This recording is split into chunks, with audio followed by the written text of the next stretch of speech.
So Piers Morgan hosted a debate between Dave Smith and Officer Tatum. I don't know if he intended it to be a debate, but it ended up that way. They got into a big discussion, mainly about Israel. They talked a little bit about Charlie Kirk, and then it was just kind of back and forth about Israel, Gaza. Dave Smith is obviously on the pro-Palestine, pro-Gaza side. Brandon Tatum is a hardcore Israel supporter and self-described Zionist. So I'm going to dive a little bit into this. This is pretty good back and forth discussion. If you haven't seen it already, I highly recommend you watch it. And let's just dive in. Where there's no tangible evidence that they exist. They do not solve the problem of real bigotry. They make the problem much worse, and everybody should back off of that. Now, I do want to ask, though, I got to say, because as you mentioned there, you said that, your friend was being called anti-Semitic for sharing a clip of what someone else thought. And listen, man, we don't know each other, but literally the only interaction we've ever had is you called me, I think, a devil and one of the worst people in America the other day, also for sharing a clip disgusting. Of somebody else. No.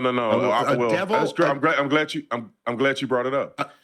Because there's a reason why I said that. It's not that I somehow Dave Smith mentioned something about you just in passing. You shared a post of one of the most disingenuous, evil individuals that I've ever seen online. Nick Fuentes shamed Charlie. Ever since 2017, he would come out, harass, accost Charlie at events. He would harass his wife. Him and the gropers would harass my wife because she's white. And this guy said Charlie is a fake Christian and he's disgusting and he should never be able to be on campus without being shouted down. And then he comes out and makes a fake apology. And I felt like you supported that. And then also, my art with you, I had never met you before. I disagree with you on Israel, but I respect that you come with your opinions. But when you were on stage at SAS and you chastised those young people and said they can never claim to be pro-life ever again because they support a genocide, I thought that was the most disgusting thing that any adult man could say to young kids who was just seeking the truth and openly listening to a debate between you and another individual. So the only reason I said that is based on those principles alone. I don't know you personally, but I thought that was disgusting. And anybody who support that Nick Fuentes guy who shamed my friend who's now dead, it bothers me to no end. Dave? Okay, well, look, I mean, again, I said I give him all the credit in the world for this. And what was this? This was after Charlie Kirk was killed, him saying that he was a good man, that he's praying for his soul, and urging his supporters not to be violent in response to this. And I got to say, I thought, as I think many of us did, immediately after Charlie was killed, and immediately after your first reaction of feeling so horrible on a personal level for his family, you realize this is a very dangerous situation. And I got to say, for Nick Fuentes, being who he is, to have him telling his audience, hey, if you respond at all with violence to this, I completely disown you. We need to be Christians about this. We need to be peaceful. We should be praying for him and his family. I give him credit for that. Whatever other beef you got with him, that's between you two. I didn't say I agree with the guy on everything he's ever said. Well, hold on. Let me just respond. I didn't endorse everything the guy's ever said. I said I give him all the credit in the world for this, and then shared the clip of this. Pretty clear what I was saying. And by the way, I didn't chastise the kids at Charlie Kirk's event. I warned them. I warned them that if you're supporting the destruction of a captive, stateless people in Gaza right now, that you will never be able to claim to be pro-life again without being rightfully viewed as the biggest hypocrite in the universe. That's an opinion that I will gladly defend. And I noticed in there, you're not actually taking on that argument. You're just telling me how disgusting I am for having it. So listen, man, I think that if there's one thing Charlie would have wanted, it probably would have been for us to have this conversation without devolving into insults. You can say it's disgusting if you want to. I think there's a pretty strong argument for my point there. I think it's kind of undeniable. There's a real conflict between being pro-life and then also supporting a policy, the price tag of which is tens of thousands of slaughtered babies, children. Well, on that, I think he makes a good point here. So one, what Nick said after Charlie died was, I think, a really good speech, and I highly recommend everybody watch it. Sure, he didn't like Charlie Kirk. Sure, he would say things about Charlie Kirk. That doesn't mean he wanted him to die. That doesn't mean he deserved to be assassinated. There's completely different scales there. So obviously, he might feel bad now about harassing Charlie Kirk or talking bad on him now that like he's gone. But at the end of the day, all conservatives do that to other conservatives all the time. They harass, not necessarily harass each other, but they talk trash on each other, they talk down to each other. There's a lot of infighting on the conservative side that a lot of people might not necessarily see. And Brandon seems like kind of one of those people where if you disagree with him on a thing here and there, you're automatically like the enemy, where Dave's like, okay, I'm not agreeing with everything he said. I'm saying this specifically was a good thing he said. And I agree. I think it's kind of a uniting moment. And like when you saw Charlie Kirk get assassinated, the days after that, you saw like every conservative like uniting together. Even like Tim Pool and Matt Walsh were like defending Nick Fuentes. Like it was like really uniting moment, which is something we really needed to come together about, because that's a really tragic moment. You lost one of the biggest figureheads, the biggest people in the whole the right wing.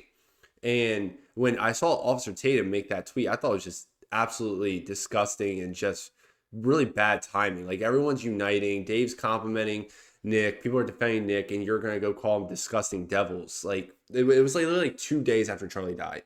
It was an insane take, and I think he was just unhinged, like he is with a lot of things. And when it comes to what Dave just said about the pro-life argument with Palestine and the genocide and everything, I think it's a good, interesting discussion. So obviously pro-life means you don't support abortion, you want kids to live, right? That's the whole argument. Like you say that if women can't take care of their kids, they should just like give them up for adoption instead, or, you know, give them to another family, anything like that, to try to say like, oh, this is better than just aborting your child and ending your child's life. And like, I think that's something to be said there. But now when you're sitting here saying like, oh, I'm supporting a country that literally has killed 10% of the population that have existed there, and you're continuing to support them, I think that's definitely an issue. And I think that's definitely something that isn't talked about enough, especially on the right, because the right has so many pro-Israel supporters. And I think it's good that Dave brought that up, because it's kind of a liberal talking point. But like when you say pro-life, you know, you care about the kid's born or not, but you have to care about the kid survives while they're alive too and live a good life. Like you do have to do that point too. Not saying every kid's going to live the perfect life, because that's impossible, but kids deserve to live. And when you have Israel just bombing hospitals because they're looking for a camera, and then bombing these other countries too, and get all these other countries involved, and no one's doing anything about it, and you've killed what, like 10% of the Gaza population just in the past 2 years. That's insane. That's absolutely insane. And people like Brandon Tatum were just like, oh well, let's keep it going. Like he's like put out tweets about like with Israel bomb stuff. He's like, yeah, let's go Israel. Like it's so disgusting. Point, Officer Tatum. Let me, I will let you respond, but let me just put that directly to you, because one of the reasons that I've become increasingly critical of Netanyahu's government, and you interviewed Netanyahu a couple of weeks ago on your YouTube show, and we'll play a clip from that in a moment, but one of my, and he won't do my show, just for the record, since the war started, because I think one of the reasons he won't do me is because I would say to him, you're not achieving any of your war aims. You know, you're not getting the hostages released. In fact, if anything, I'd say you're imperiling their lives more every day as goes on. You're not defeating Hamas, that much is clear. You're causing endless more devastation. Your cabinet right-wing members like Smodrich, Ben-Gvir and others, they're talking openly about ethnically cleansing all the Palestinians. You know, are you not concerned, Officer Tatum, with a fair-minded head about this, that actually it is no longer about a retaliatory self-defensive strike for what happened on October the 7th, but part of a much bigger plan, which many on the hard right in Israel have harbored for a long time, to displace Palestinians from their home in Gaza and from large swathes of the West Bank? Does that not concern you? Okay, great question. Let me address a few things. I think that Nick Fuentes is disingenuous, and I felt like Dave Smith is intelligent enough, and I'm not challenging your intelligence, but I believe that you can see through the bullcrap on so many other people, and I felt like you should have seen the bullcrap through Nick Fuentes, because he's just saying that to save face now that Charlie is dead, and all the way up to his death, he shamed him. When it comes to the pro-life situation. There's a very big difference between articulating whether a person believes that life starts at conception, not perception, versus a person disagreeing with urban warfare and the way that Israel is carrying out their attacks in Gaza. That's two different things. They should not be conflated. When it comes to my concerns for Benjamin Netanyahu and his tactics in Israel, or his tactics against Gaza, there's a few things here. I think that Benjamin Netanyahu, and because the nature of the interview wasn't really a debate, it was more so me asking him questions that my audience wanted me to ask him and him putting the answers out there, and people can debate that. But I think a lot of people that I know in Israel, including myself and others that are staunch Zionists, think that he is prolonging the war too long and is causing too much damage and irreversible reputational damage. He should have ended it sooner, and he should have went harder. In America, if we had faced such brutality, rape, people getting their heads cut off. I saw videos of people getting their heads cut off. We would have been swift. Within 48 hours, we would have caused the most damage that you've ever seen to a country in world history. And Netanyahu, for whatever reason, is capitulating, in my personal opinion, to his own personal image, and that he don't want to look bad. He don't want to be shamed. He don't want people to say that he's committing a genocide. So he's playing in the middle for too long. 2 years of this war is too much. He should have eliminated Hamas immediately, and he should not worry about the naysayers. He's darned if he do, he's darned if he don't. He is not committing a genocide in Gaza. I think that's disingenuous at best, because no one committing a genocide would be giving food or aid to a people that they're trying to kill. They would not be sending leaflets and advising people of buildings that they're going to tear down. The population has grown in Gaza from 1948 all the way up until today. 500,000 they started with. They're at 2 million at this point. When did the genocide start? There is no genocide. People can argue the tactics that Netanyahu is displaying in Gaza, but you cannot be superfluous and add these arguments that seems to, in my opinion, be anti-Semitic in many ways. It's not, these people are terrorists, and not the Gazan people, the regular everyday individual, the terrorist group that came into a country and attempted to commit a genocide against Israel. They would have committed a genocide against Israel to a large proportion if it wasn't for the IDF and if it wasn't for the Iron Dome. Let's not forget, they shot 4,000 missiles into Israel. They tried to kill everybody. The IDF is going in strategically. I wish that people had not died. I wish that they could end the war so there's no suffering. I wish that Hamas wasn't stealing food. The UN confirmed that 96% of all the aid is being looted. I wish that Hamas wasn't doing those things. I wish that Hamas would take the approach of Israel, which means when the rockets go flying into Israel, the people go into bomb shelters. When rockets go flying into Gaza, the terrorists go into bomb shelters, and they make their people stay above ground to be the blunt force of what they receive in a war that they started for no reason. Hamas knew they could never beat the IDF in Israel. Why did they start the war? Why did they initiate conflict? Why did they rape people and do things like that and videotape it?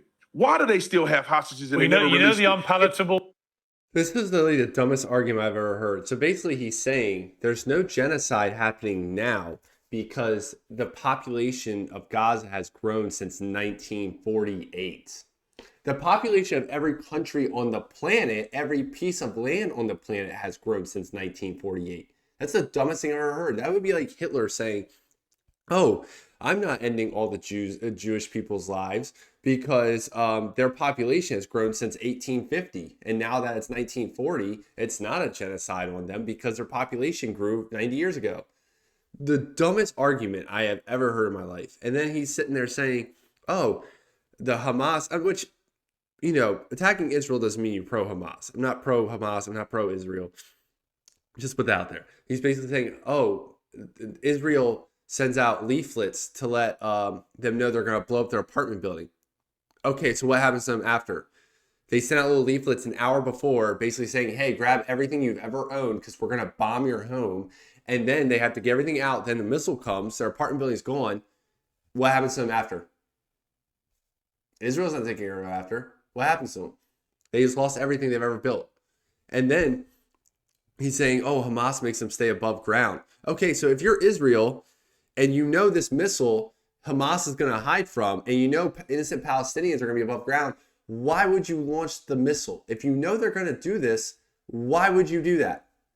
Does that make sense?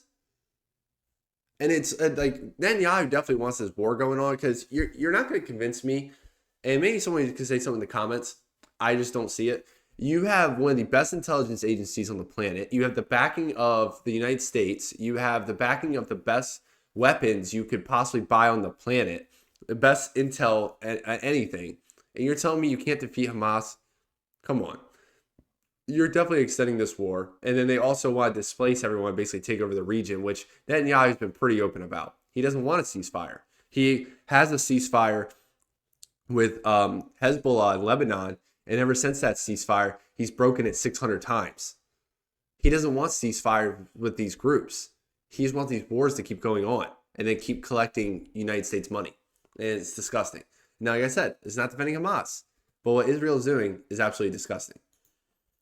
Full answer, Officer Tatum. I'll come to Dave Smith as well. But the unpalatable answer to that, maybe they did it precisely to goad Israel into a massive overreaction, which would then make Israel and its government in particular hugely unpopular around the world, to the extent that the United Nations is convening today with the UK declaring a state of Palestine. They're going to be followed by other countries.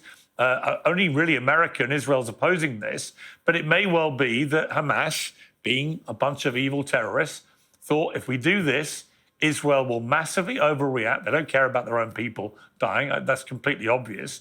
And it could well play into our longer-term game plan. Who knows? But it could be that. In which case, they've fallen for a hideous sucker punch. Dave Smith, your response to, a lot to unpack there, but your response. And also taking in this news today about countries like the UK, declaring there is a state of Palestine. Sure. Well, I mean, I don't know. I think Brent kind of almost hit every single talking point there. So I don't know. I mean, I've been knocking all these down for years on your show here. The bottom line is just that it is just, look, to sit here and say that, even as you say, obviously, Piers, it's not like Hamas had to be rocket scientists to figure this out. This is what terrorism is. It's asymmetrical warfare. The action is in the reaction. Osama bin Laden didn't think he could take down the United States of America by taking out our towers. He thought he could lure us into a war in Afghanistan, and that might bankrupt us. It was the plan that our CIA coached him through in the late 70s and early 80s with luring the Soviets into Afghanistan. And so the idea that, and look, we did it. We blew $8 trillion in the Middle East since then. And so that's the idea here. And Israel's completely fallen into the trap. But of course, the reason why that Israel has done irreversible reputational damage, the reason why people are abandoning supporting this is really just twofold. Number one, it's clearly not in America's interest. And number two, this is just indefensible. Even if you say that, hey, look, Hamas goes down into the bomb shelters and leaves the civilians up there to be bombed. Okay, but then ain't there a moral question about whether it's the right thing to do to just drop those bombs on the civilians when you know the terrorists are down in the towers? Hold on, you had a chance to go through all this stuff. So I want you to. Can I just propose? You just went off on every talking point, and I'll shut up. No, just explain that okay, too. But I'm just going to finish. I'm just going to finish. Okay. I'm going to finish what I did. Well, what they should do is embrace a two-state solution. Ultimately, they should stop occupying a people as they've been doing done it 5 times, and the Arabs rejected it. Now 5 times, and the Arabs rejected it. Yeah, I get it. I know you're going to hit every Hasbro talking point. That's not true. There's been lots of books. No, it's not. It's a talking point. It is not true. The Palestinians have never once been offered a full-fledged state. There is not one of those 5 times that they were ever offered a full state. Even, by the way, that's not even your own Hasbro talking point. You're supposed to say 97% of what they wanted, which also is a lie. The point is that it doesn't, no matter what you're going to say here, Israel propped up Hamas for years to keep them in power so that Netanyahu could thwart the creation of a Palestinian state, to then use them as a justification for mass slaughtering a captive people that you have kept stateless for 60 years is morally indefensible. And I'm sorry, I didn't realize I had to actually paint the full thing out. When I was talking about the pro-life analogy, yes, being pro-life is about believing that life begins at conception, but baked in there is also the assumption that you think it's wrong to murder kids. Like the point is that yes, if you're nobody pro-life, thinks then it's you right also to murder kids. yes, but you're supporting a policy that is doing just that. There's no policy to murder kids. It's urban warfare. Unfortunately, people die. There's no show me the policy that says you should murder kids in this. Yes, I'm sorry. Yes, that is. Look, when you make a decision to drop a bomb on a building where you know there are children inside of it, yes, morally speaking, you murdered those children. Phone calls. You told them so to the leaflets make evacuate. it not murder. Okay. So how about when they don't? There's no How about this last attack? There's no intent to murder them. Wait, let me ask you a question. Follow up. How about when they don't? What about when they don't drop leaflets? What about when they don't have evacuation orders? They just did this in Gaza City yesterday. How about that? Is that now murder? Well, I they just don't took have away your to. excuses. No. I could give you an example. They don't have to drop leaflets and give phone calls if they're So then why are you bringing that up? I'm saying when you're shooting weapons and Hamas is firing weapons and using it as a military base, they don't have to give leaflets to give evacuation. Instead, if it's a civilian building or something where they can eliminate having casualties, they will do that to the best of their ability. But there's some instances where they can't give notification because Hamas is operating out of these hospitals, operating out of mosques.